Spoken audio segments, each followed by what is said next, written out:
Hello and welcome, Exiles, to a build brought to you by the DragonFang. This amulet I decided would let me choose my next build, but instead of just IDing a random one and sending the build, I decided to let it choose the build by seeing how long it took to roll a +4.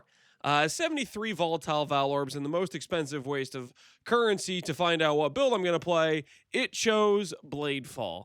Now, this skill is actually a pretty good skill, and I've played it multiple times before, with only one drawback, and that is the fact it kills my bit rate. I really like this skill, but when you start to spam it, it will start to clip your audio, and obviously it will cover your screen. I still love it, and I still played it, but I didn't play it very long on stream because, in my mind, it's kind of not great for stream content when the bit rate goes to non-existo land. But let's go ahead and showcase a Uber Cortex, and I'll talk through a bit of what the build is and how I planned around making it and all those sorts of things. Now, this character is a Surfcaster, which means we have a fishing rod, and that fishing rod guarantees us that we always crit. I decided with this always crit condition, we could have played like Fizz and Pale with the Gucci gloves for crit, but instead I decided to go with a poison setup with stealing the assassin poison node that gives a bunch of duration and more poison damage if you inflict a poison with a crit that hits, or a hit that crits, sorry. And then we added in reverse chill because it pairs obviously quite well with Surfcaster's reverse chill node, and I went for the plus frenzy route going with affliction charges because you get double dipping power via affliction charges giving 8% more ailment damage per charge, and then frenzy charges with the Ralakesh and Patience still give 4% more per charge, and they give a lot of, how do you say, attack and cast speed, which pairs well with the Surfcaster, 60% more cast speed, and with the reverse chill that makes our character cast faster. Now, these guys are actually dying quite a bit slower than I would expect, so I'm kind of wondering if they have, yep, 50 chaos res. Okay, so they got a pretty bad tank mod for us in getting chaos res, but nevertheless, we shall hopefully be able to complete this fight just fine, given that our character still deals a decent amount of damage. I'm not sure right now. Hopefully you guys can actually hear me okay with the audio of the Bladefall in the background, and then we'll go ahead and talk about what's the setup we're going for here. All in all, I was pretty lazy about this character setup. I didn't like gear it particularly hard. Most of the pieces are quite cheap, except for the fact I got baited into rolling for suppress on my necrotic, which made it much more expensive to craft.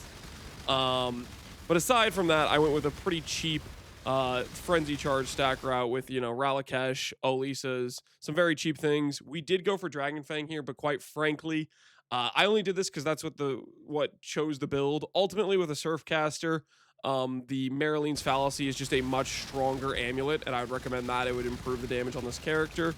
We are using Perfect Agony for the crit multi to apply to the poison damage, and that would have been a sizable improvement with Perfect Agony over what we're doing here. I don't really know what I should grab right now, so I'm just going to grab this 1 point so I don't have to think about it, because we leveled in the middle of starting this map.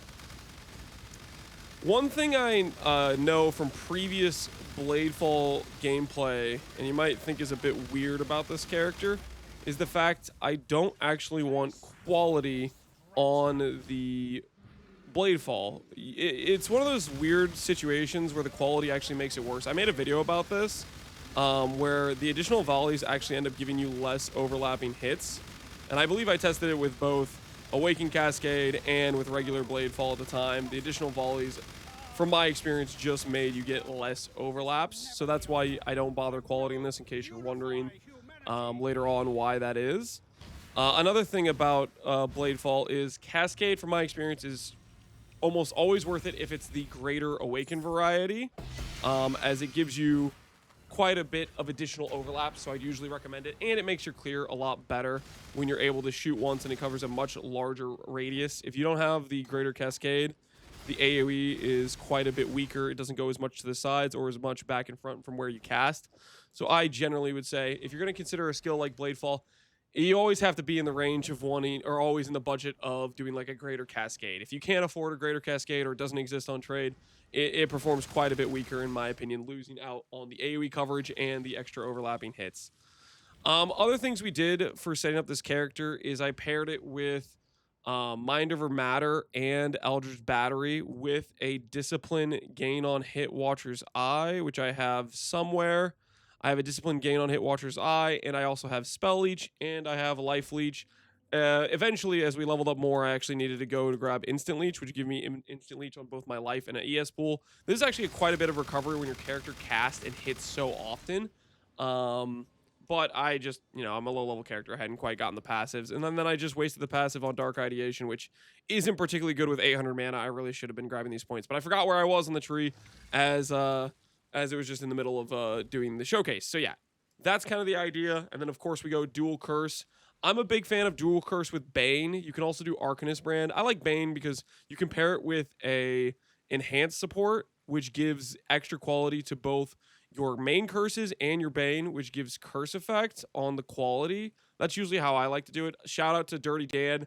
I forget. I don't. I actually remember. He showed me this, I think, back in one of the original Freesia leagues. Him and I were both doing a Val Cold Snap character, and he did this for his dual curse. And I was like, I really like that setup. It makes it one button. You only use it on the bosses, and I've been using it ever since in a lot of characters. So shout out to my man, Dirty Dan.